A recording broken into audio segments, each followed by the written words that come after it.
Hey guys, Sneaky Snake here, Brothers in Arms, World of Warships, and today's video, we're going to take a look at our next installment in our match analysis series, and this replay features Vas79 of the APOC clan playing in the Zhao, the tier 10 Japanese heavy cruiser.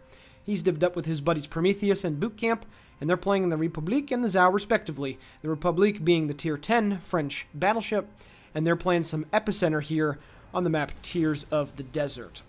So, this replay that you're going to see here today is going to be an absolutely monster damage game, but the result is going to end in a defeat. So there's a lot of good things to take away from this game, and there's also a few things that I'd like to point out that, well, maybe he could have done a little bit differently. Now, this is, by his own reflection, this is the best game that he's ever had in World of Warships. It happened about a week and a half ago, and when I was talking to him about it, he, was very pleased with his result, but he did want me to take a very nitpicky approach to this replay.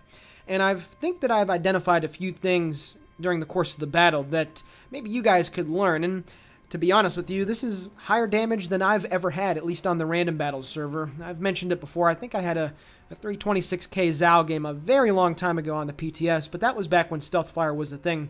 And of course, that has long since not been the case. So this game you're going to see right here is just a huge amount of damage dealt, but unfortunately the team is not able to come away with the W. And hopefully, through Vas's play, I can identify all the great things that he did, but also a few of the, if you want to call them mistakes or maybe misplays, that could have potentially turned the game around, but we'll get to that as the events transpire. So the Zhao, of course, in World of Warships is a ship that has been around since the Stone Age, and it has a very nice niche and a very nice role here at the high tiers. It is, of course, the long-range HE spammer that also has plenty of utility. It's very American-esque in that regard, however, in completely different ways. While the American ships generally have amazing AA, along with very good maneuverability, the Zhao still retains the good maneuverability, but trades the insane AA for torpedoes and some of the best stealth that you'll find at the top tiers. 9.7 kilometers with the full stealth build, which you can see here. And of course, the Zhao a few patches ago got access to 12-kilometer torpedoes. Now, they do have a monster reload. You can see that over 2 minutes have gone by on this game, and he still has to wait another 40 seconds for all the tubes to get reloaded. But having 10 torpedoes per broadside to be able to throw down range with 12 kilometers of distance is pretty sweet, in my opinion. And it allows the Zhao to have a very comfortable ability to stealth torp, which is something that really destroyers, with the few exceptions amongst the cruisers, are really able to do. And having this utility is something that a good Zhao player really does need to take advantage of, and you're going to see that right here at the beginning of the game, as Vas in his Zhao is moving into position. Now you can see that the majority of his team has moved up to the northwestern quadrant of the map. You can see that his div buddies are just a little bit off his starboard side, and he's going to turn broadside here and dump his torpedoes at the Seattle. Now you can see that the enemy team is kind of hesitant about pushing up in this direction because they are outnumbered. There's a Conqueror, a Seattle, and a North Carolina. However, if you've noticed, he does have RPF on his captain, and his RPF is pointing towards the lone island in B2 that a couple of his buddies are moving towards. So they're obviously in communication right now. You can see that Boot Camp put in the div chat that he is detected, so they're well aware that there's an enemy destroyer over there in the form of the Z-23, and that guy is going to be in a very bad spot right about now as he's going to try to turn away, but he will get killed here not too long. Now you can see Vas's torpedoes going down range at the Seattle. Back in the day, the Zhao only had access to 8-kilometer torpedoes, so they wouldn't have had the range to be able to do this. However, with these new torpedoes, he's able to get 2 very nice hits right into the center line of that Tier 9 American light cruiser, and he picks up his first kill of the game on a devastating strike. So a very nice, good torpedo salvo right there to begin the game, and now he's going to continue his fire downrange at the enemy Conqueror. He's been getting some pretty decent high explosive salvos as well, which is, of course, one of the main strengths that the Zhao has. These are some of the hardest hitting HE shells in the game, and they're only, quote-unquote, 203 millimeters. These high explosive shells actually have more alpha strike than the 220 millimeter guns that you find on the Moskva, which is pretty darn impressive. And you can see he's just focusing down on the Conqueror. Of course, the Conqueror has a much longer cooldown on its repair, which is the trade-off for having the insane mega heal. So he does have a fire burning on that guy, and now he switches his focus to the enemy North Carolina, and a very nice salvo right into the top part of the ship. Gets over 7,700 damage and another fire set, which he's already set 2 so far in this game. And now he's going to continue his focus here on the enemy battleships. And this is one of the main roles of the Zao. This is one of the main things that it should be doing. So Vas's target selection, in my opinion, has been pretty spot on throughout the course of this replay so far. And he's just continuing to farm damage and try to push those enemy battleships away. Try to zone them away from the center point of the epicenter game mode. And you can see that his team has a 490 to 320 lead. The enemy team has lost 4 ships compared to his team's 2. However, it must be noted that both of the ships that his team has lost so far have been their destroyers. They still have 3 left, but this is going to become an ever-increasing problem as the match develops. Now you can see that the Conqueror and the North Cow are both on the run, and while the Zao isn't the best chaser due to its rather poor forward-firing turret angles, at this point, there's nobody shooting at him, so he is doing the exact thing he should be doing right now. Now, you can see that there is an enemy Minotaur that moved onto the central point of the capture zone. And really the first, it's up to you guys if you want to call it a big mistake. Please let me know in the comments below whenever I ask a question during the course of this replay. I wanted to kind of introduce this into this match analysis series and just try to provide a little bit more for you guys to listen to and to think about while you're watching. What happens next in the next couple of minutes against the Minotaur? Do you think that Vas made the wrong play? So this is the very first question that I'm going to be asking here. Do you think that he makes the wrong play and that his target selection is not in good order? Please let me know yes or no. And if you want to provide why, you know, you can certainly do that as well. However, he does manage to get the killing blow on the enemy North Carolina. If you've lost track, he's already up to 123,000 points of damage and 2 ships killed, which is a very nice amount. If he were to die right now, this would still be a pretty decent result for the Zao. And now you can see that he does have the high explosive loaded, and the enemy Minotaur is backing up. It would have been a little bit nice to see the armor piercing shot loaded, but you can see that after he gets his high explosive rounds downrange, he immediately hits the 2 key and switches to the AP. However, we all know that the British light cruisers in particular have very good acceleration. So unfortunately, as this Minotaur does go undetected, the shells are going to fall right at the stern of the ship. 3 overpins, 1 penetration. He does not manage to get a Citadel on the broadside minnow, which is very unfortunate. And he does have the armor piercing loaded. He also gets his hydroacoustic up just in case the Minotaur launches some torpedoes downrange at him.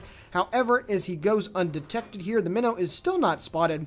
So then Vas is going to switch his focus to the enemy battleships that are to his southeast. So he's getting the high explosive shot loaded. All of a sudden, his team has lost 4 of their 5 destroyers, and they've now lost 6 ships in total. So it's 320 to 400, and it's not looking very good. Now you can see he's getting some more shots downrange at the enemy Conqueror, but we're going to zoom in here on the free cam and just take a look how long this enemy Minotaur is broadside for. The Minotaur is sailing backwards, trying to get all of his turrets into play on, it appears, Das Boot Camp based off the angle that the shells are coming in, but Vas continues to send shells downrange at the enemy battleships, and this would be an absolute A1 steak sauce shot to have at a Minotaur. You know, he was reversing, and he was even stationary for about 5 seconds before he decided to slowly start moving forward, but somehow Vas missed this, and a little bit of target fixation kicked in. Now, of course, this is something that happens to everybody inevitably in shooter games. You're just not able to pay attention fully to everything that's going on during the course of a battle. However, it's very unfortunate here because his buddies in div chat in some short time here are actually going to mention it. You can see the Minotaur is continuing to run away to the east, and in the meantime, he's been able to help his team, the enemy team that is, get the central capture point and almost get ready to take the second capture point before Prometheus is able to take care of business with the Republique. But you can see that Boot Camp in chat is saying, damn it, Vas. He was really upset, I would imagine, that he was not shooting at the Minotaur. And again, target fixation is always a thing that you have to be aware of. Sometimes you just don't really think about it. And, you know, does it cost Vas and his team the game in this one? Well, again, we'll get to that in a little bit.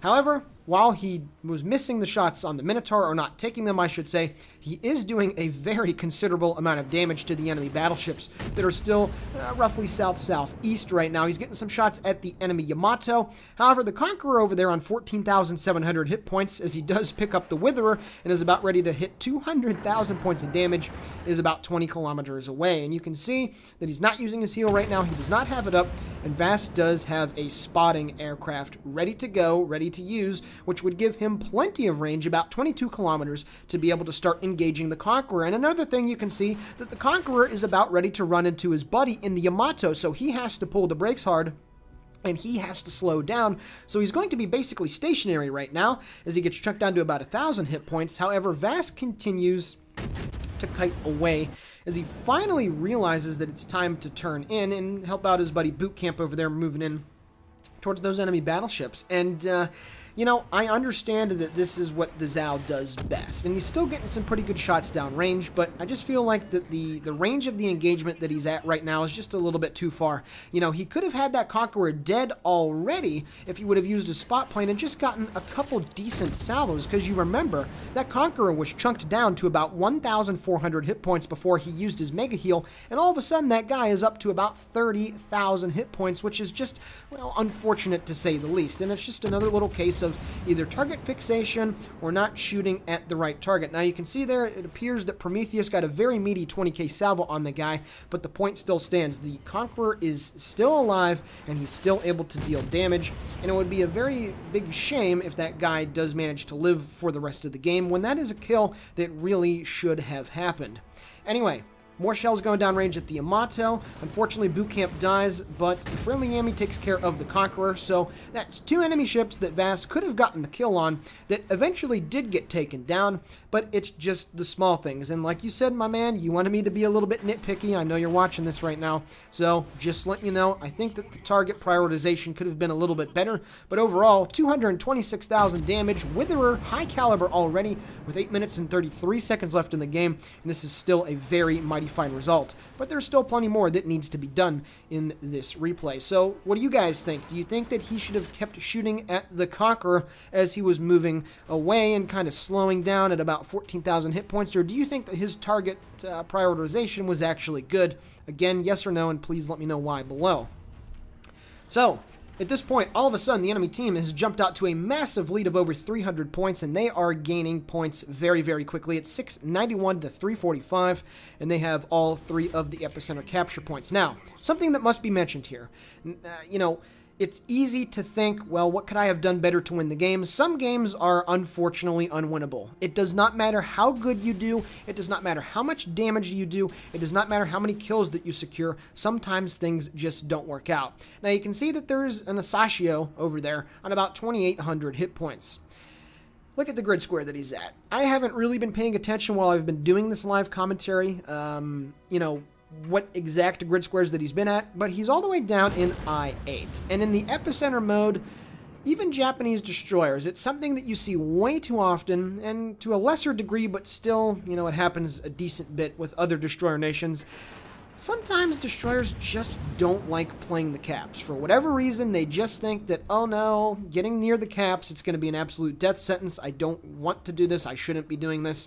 And to be fair, there still is an enemy gearing alive, but this is Epicenter, and destroyers at their most fundamental nature, at their most fundamental, you know, thing that they do in this game is to get on caps to help defend and help capture them, because of course they, generally speaking, have the best stealth by a country mile. So it's very unfortunate to see that his friendly Asashio is giving his team virtually no support at the moment, and hasn't been for the last couple minutes, and won't for the next couple minutes as well. And it's not a slight against that player in particular. I'm just saying, you can put anybody in that destroyer. That is a bit of mispositioning, if ever there was some. And unfortunately, you know, Vas, at this point, the only thing that he can really do is just try to burn down these battleships that are here, because the destroyer is unable. He doesn't have enough hit points to try and go out and maybe bump into the enemy DDs that are left. You can see, however, that his RPF, Vas's that is pointing towards the north. Prometheus put in chat a couple minutes ago that there is a Kagero chasing him, at least I believe so. So you know, Vas is going back to try and help out his division mate, but there's only so much help that he can give. He does have his hydroacoustic running right now, and he does get another fire over there on Andres in the Yamato, but there's really nothing that Vas can do over here. That Kagero would have to be an absolute buffoon to stray within his detection range to a Zao, because, of course, Zao guns, they're rail guns, shooting at destroyers, you get the picture. It's not a very pretty one for the DD, that's for sure. And, you know, his hydroacoustic does come in handy, does spot the torpedoes for his buddy Prometheus. But, you know, at this point right now, as he does manage to get his third kill of the game, and he's up to 260,000 points of damage, is that he has to turn in and try to go get on the caps. Now, you can maybe chide him a little bit for being still this far away. He's been down on the 1 and 2 line for a very significant amount of time, but at the end of the day, destroyers are the ones that need to, at the very least, be contesting the caps so then that the cruisers and battleships can move in a little closer. And with the DDs providing that good spotting, when there's no aircraft carriers in the game, they're going to be able to help the team out in that regard. Now, Vas here, using his RPF bearing, does decide to drop some torpedoes downrange, hopefully going to try to hit that Kagero. Let me ask you guys something a little bit different here. How often do you blindly fire torpedoes in your cruisers, in your Zao in particular? Do you have RPF? Do you use it to be able to utilize your torpedoes more effectively? And if not, how often do you just randomly launch torpedoes in a general direction because you're just making an educated guess on that maybe there's a destroyer there or maybe that there's a ship there? How often does something like that happen? I'd like to know. The reason why is because he manages to secure the kill on the Kagero. Absolutely hilarious if you ask me. 1 torpedo, 1 ship sunk. That was Otto Kretschmer's mantra back in World War II, and that is Vas's mantra here in this game. 1 torpedo slamming home, taking care of business. You know, these torpedoes have well over 20,000 points of damage, so if you get caught just right in a destroyer, the Zao does have the capability to nuke you in 1 torpedo. Signs for the Haborovsk, I would imagine. Maybe the Grozovoy. I don't remember the total amount of damage that these torps do, but just, you know, they're very hard hitting. And unfortunately for that guy, he kicked the bucket. So very nice torpedo right there by Vas, I must say. It didn't really do that much damage. The Kagero only had about 3k hit points left over, but the point still stands. That was a very nice RPF drop right there, and that is a very good play by Vas. So very good job, buddy. But 3:23 left in the game. It's 395 to 914. The friendly Asashio is finally getting onto the caps here, as Vas is also coming over as well. The enemy gearing was last spotted about, I think at least 7-8 minutes ago at around D6, E6. So unfortunately, the Asashio is going to have to find that guy. And that's really the only chance that they have to be able to win this game. Vas is getting some shells downrange at the Yamato, and here's the one last thing that I'm going to be a bit nitpicky about. Now you can see here that the Yamato's armor belt obviously extends a decent bit above the waterline, and it is about 410 millimeters thick. It is a very thick armor belt.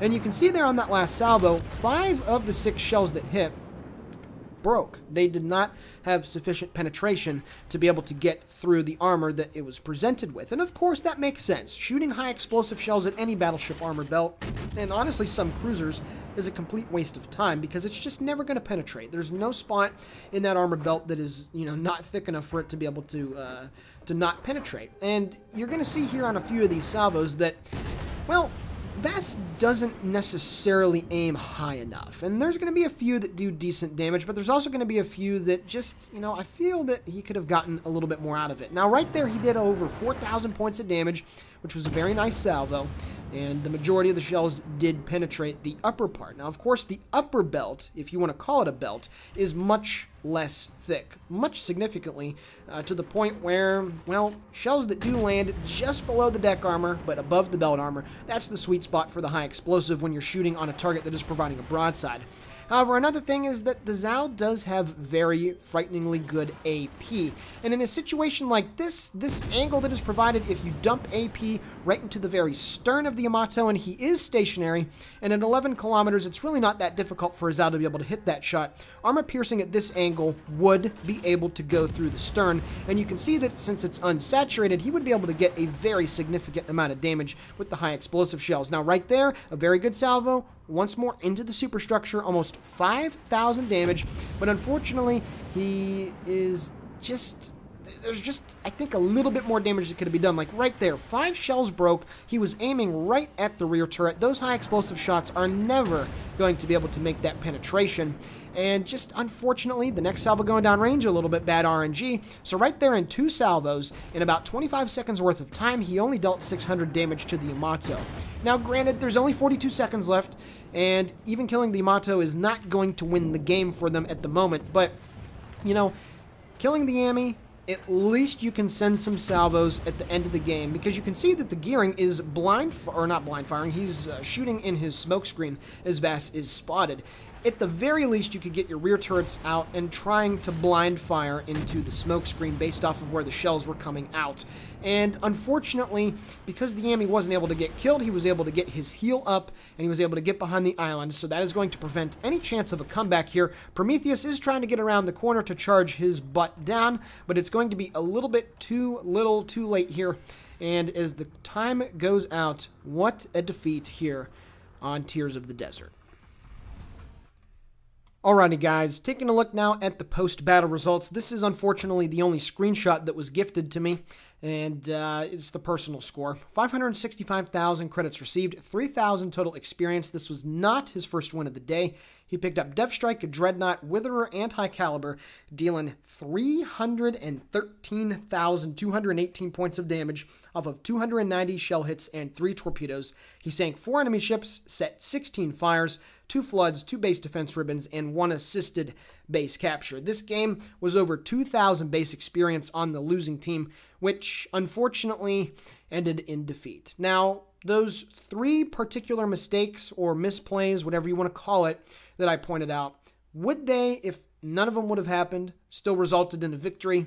Well, no, probably not. And as I mentioned earlier, some games are just unwinnable. I think in Vas's case, this guy could have done 400,000 damage, excuse me, and it still wouldn't have ended up in a victory. Sometimes you're at the mercy of your teammates, and sometimes, you know, things just don't work out the way that they should. Now, objectively, this was a masterclass in the Zao. Good long-range shooting, good usage of his 12-kilometer torpedoes on multiple occasions, pretty good job of tanking. Obviously, nobody earns a Dreadnought the easy way. You have to tank some damage to be bestowed that award. You know, he just did a very nice job. I really think that this was some very good, very quality Zao gameplay, and he'd tell you himself, he's not the best cruiser player, but I was mightily impressed watching this game, and I've never had a random battles match with this much damage in a cruiser, so clearly he was doing a lot of really good things. But unfortunately, sometimes, you know, a victory is just not in the cards, so this is probably the most deflating match analysis video that I've done so far, just because, you know, this kind of result deserves a victory, but unfortunately it didn't happen. However, still, you can hang your head high with this kind of a result and go get them the next time. With that being said, this is, of course, the Sneaky Noodle Boy for Brothers in Arms World of Warships signing off. Please consider giving the video a like, commenting on it, subscribing to the channel, telling about our channel to your buddies, whatever you want to do. All of the support that you guys give us out there is very much appreciated. And with that being said, have a fantastic day.